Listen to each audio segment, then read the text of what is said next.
Muito bom dia! Sejam bem-vindos à leitura bíblica de hoje. Estamos aí numa empreitada de lermos profetas maiores e menores. Ontem, sexta-feira à tarde, eu postei lá no nosso grupo de estudos um vídeo explicando essa questão de profetas maiores e menores, só para pano de fundo aqui da nossa leitura. Então, tá lá no meu zap, no meu grupo.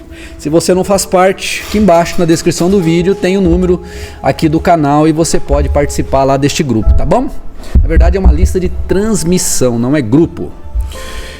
E hoje nós vamos continuar lendo Isaías capítulos 9 e 10. Vamos lá? Que o Espírito Santo fale ao nosso coração por meio desta leitura. Vou me deixar bem pequenininho aqui no meio da tela, para eu não atrapalhar. Peraí, vocês nem vão me ver, ó. Tá tão pequenininho aqui. A Sofia, que me assiste na TV grandona, Sofia, você tá me vendo um pouquinho maior, tá vendo, ó? Vamos lá. Capítulo 9 diz assim: Contudo, não haverá mais escuridão para os que estavam aflitos. No passado, ele humilhou a terra de Zebulon e Naftali, mas no futuro honrará a Galileia dos gentios, o caminho do mar junto ao Jordão. O povo que caminhava em trevas viu uma grande luz. Sobre os que viviam na terra da sombra da morte, raiou uma luz. Fizeste crescer a nação e aumentastes a sua alegria. Eles se alegraram diante de ti como os que se regozijam na colheita, como os que exultam quando dividem os bens tomados na batalha. Pois tu destruístes o jugo que os oprimia, a canga que estava sobre os seus ombros e a vara de castigo do seu opressor, como no dia da derrota em Midian. Pois toda bota de guerreiro usada em combate e toda veste revolvida em sangue serão queimadas, como lenha no fogo. Versículo 5. Pois toda bota de guerreiro usada em combate e toda veste revolvida em sangue serão queimadas como lenha no fogo. A gente já leu, né? Porque um menino nos nasceu, um filho nos foi dado, e o governo está sobre os seus ombros, e ele será chamado Maravilhoso Conselheiro, Deus Poderoso, Pai Eterno, Príncipe da Paz. De quem que ele está falando mesmo? Lembra lá no primeiro capítulo, primeiro dia? Este é o profeta mais messiânico do Antigo Testamento, e aqui ele está falando do nosso Salvador, o Senhor Jesus, e estes atributos que ele teria: Maravilhoso Conselheiro, Deus Poderoso, Pai Eterno, Príncipe da Paz. Ele estenderá o seu domínio e haverá paz sem fim sobre o trono de Davi e sobre o seu reino, estabelecido e mantido com justiça e retidão, desde agora e para sempre. O zelo do Senhor dos Exércitos fará isso. O Senhor enviou uma mensagem contra Jacó, e ela atingiu Israel. Todo o povo ficará sabendo, tanto Efraim como os habitantes de Samaria, que dizem com orgulho e arrogância de coração: os tijolos caíram, mas nós reconstruiremos com pedras lavradas. As figueiras bravas foram derrubadas, mas nós as substituiremos por cedros. Povo rebelde, né? Versículo 12. Os arameus do leste e os filisteus do oeste devoraram Israel, escancarando a boca.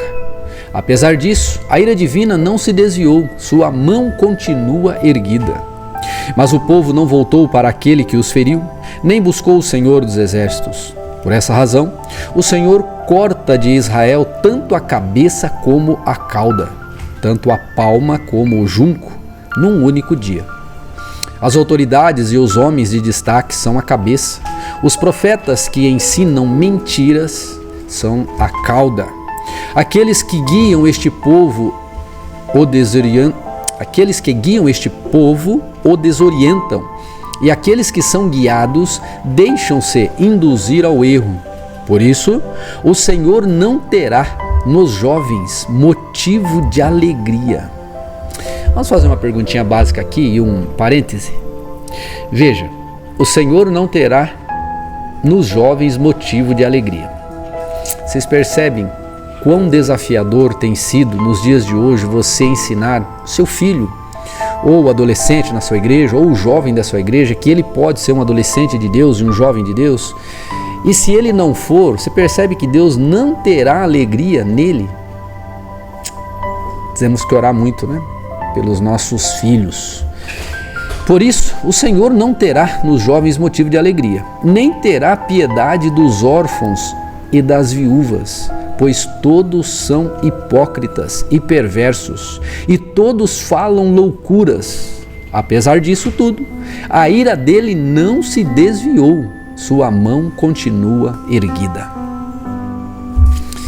Ele só está falando de um povo que logo ali na sequência, 200 anos depois, aproximadamente, seria levado cativo para a Babilônia, e por conta disso, por conta de ter se desviado da presença do Senhor. Versículo 18: porque a impiedade queima como fogo, consome roseiras bravas e espinheiros, põe em chamas os matagais da floresta, fazendo nuvens de fumaça. Pela ira do Senhor dos Exércitos, a terra será ressecada, e o povo será como lenha no fogo, ninguém poupará seu irmão. À direita devorarão, mas ainda estarão com fome. À esquerda comerão, mas não ficarão satisfeitos. Cada um comerá a carne do seu próprio irmão. Manassés contra Efraim, Efraim contra Manassés. Está falando das duas tribos, né? Irmãs, co-irmãs. E juntos eles se voltarão contra Judá. Apesar disso tudo, a ira divina não se desviou. Sua mão continua erguida. Meu Deus. Capítulo 10. Capítulo mais curto, mas diz assim, versículo 1. Ai daqueles que fazem leis injustas, que escrevem decretos opressores, para privar os pobres de seus direitos e da justiça os oprimidos do meu povo, fazendo das viúvas sua presa e roubando dos órfãos. Que farão vocês no dia do castigo? Quando a destruição vier de um lugar distante, o que você fará? Atrás de quem vocês correrão em busca de ajuda? Onde deixarão todas as suas riquezas? Versículo 4. Nada poderão fazer, a não ser escolher-se entre os prisioneiros, ou encolher-se entre os prisioneiros, ou cair entre os mortos. Apesar disso tudo, a ira divina não se desviou, sua mão continua erguida. Ai dos assírios, a vara do meu furor, em cujas mãos está o bastão da minha ira. Eu os envio contra uma nação ímpia, contra um povo que me enfurece, para saqueá-lo, para arrancar-lhes os bens, para pisoteá-lo como a lama das ruas. Mas não é o que eles pretendem, não é o que têm planejado. Antes, o seu propósito é destruir e dar fim a muitas nações. Os nossos comandantes não são todos reis? Eles perguntam. Acaso não aconteceu a Calno o mesmo que a Carquemes? São duas regiões, né? Ramate não é como Arpade e Samaria como Damasco? Assim como a minha mão conquistou esses reinos idólatras, reinos cujas imagens eram mais numerosas que as de Jerusalém e de Samaria, eu tratarei Jerusalém e suas imagens como tratei Samaria e seus ídolos. Quando o Senhor terminar toda a sua obra contra o monte Sião e contra Jerusalém, ele dirá: castigarei o rei da Assíria pelo orgulho obstinado de seu coração e pelo seu olhar arrogante. Pois ele diz: com a força da minha mão, ou com a força da minha mão, eu o fiz, e com a minha sabedoria, porque tenho entendimento. Removi as fronteiras das nações, saqueei os seus tesouros, como um poderoso, subjuguei seus habitantes. Como se estica o braço para alcançar um ninho, Assim estiquei o braço para apanhar a riqueza das nações. Como os que ajuntam ovos abandonados, assim ajuntei toda a terra. Não houve quem e nem ninguém que batesse as asas ou que desse um pio. Será que o machado se exalta acima daquele que o maneja? Ou a serra se vangloria contra aquele que a usa? Seria como se uma vara manejasse quem a ergue, ou o bastão levantasse quem não é madeira. Por isso, o soberano, o Senhor dos Exércitos, enviará uma enfermidade devastadora sobre os seus fortes guerreiros. No lugar da sua glória se acenderá um fogo como chama abrasadora. A luz de Israel se tornará um fogo, seu manto uma chama. Num único dia ela queimará e consumirá os seus espinheiros e as suas roseiras bravas. A glória das suas florestas e dos seus campos férteis se extinguirá totalmente, como definha um enfermo. E as árvores que sobrarem nas suas florestas serão tão poucas que até uma criança poderá cortá-las e contá-las. Um remanescente voltará, sim, o remanescente de Jacó voltará para o Deus poderoso. Embora o seu povo, ó Israel, seja como a areia do mar, apenas um remanescente voltará. A destruição já foi decretada e virá transbordante de justiça. O Senhor dos Exércitos, executará a destruição decretada sobre todo o país. Por isso o Senhor dos Exércitos diz: Povo meu, que vive em Sião, não tenham medo dos assírios. Quando eles os espancam com uma vara e erguem contra vocês um bastão, como fez o Egito, assim o determinei. Muito em breve o meu furor passará.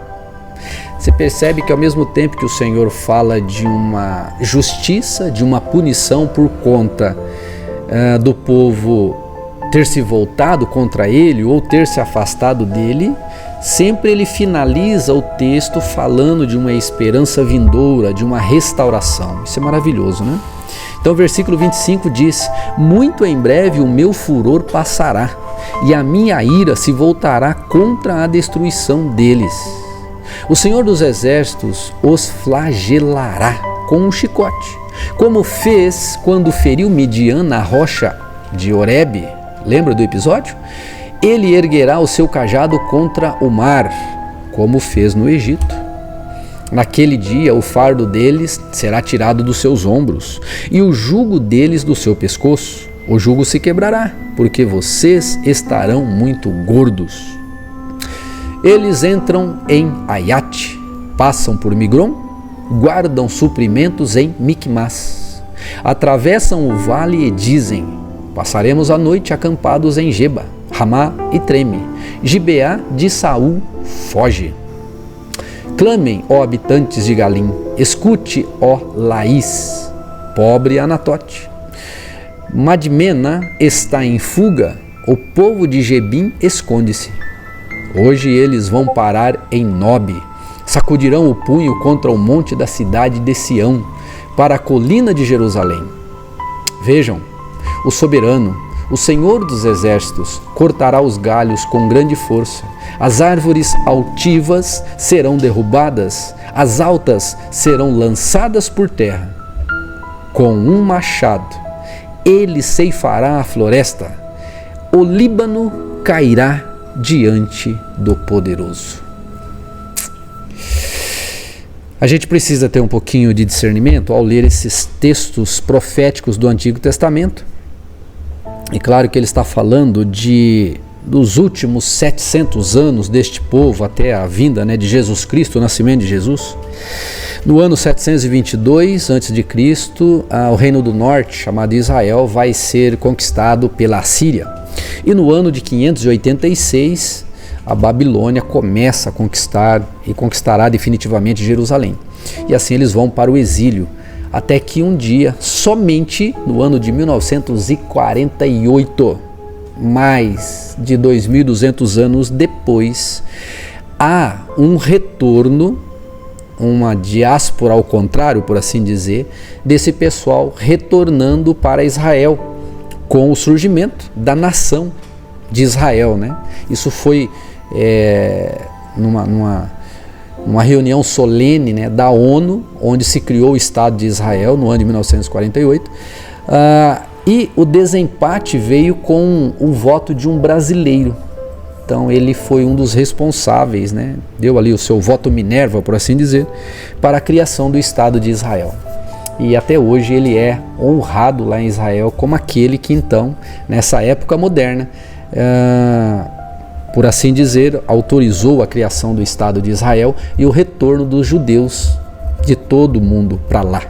Muito legal, né? Veja como é sério quando se afasta de Deus, e o Senhor levou a efeito toda a sua profecia. Mas o profeta aqui falava de um Cristo que viria para resgatar, não mais eles como uma nação, mas um povo para Deus. Isso é o que o judeu nunca entende, não entendeu até agora. Que o Salvador, o Cristo, o Messias, não era um libertador político que elevaria, né, a nação de Israel acima das demais. Não, mas ele viria como um libertador espiritual. Então é isto para hoje. Vamos orar? Senhor, obrigado por essa leitura, que ela possa, Deus, nos abençoar.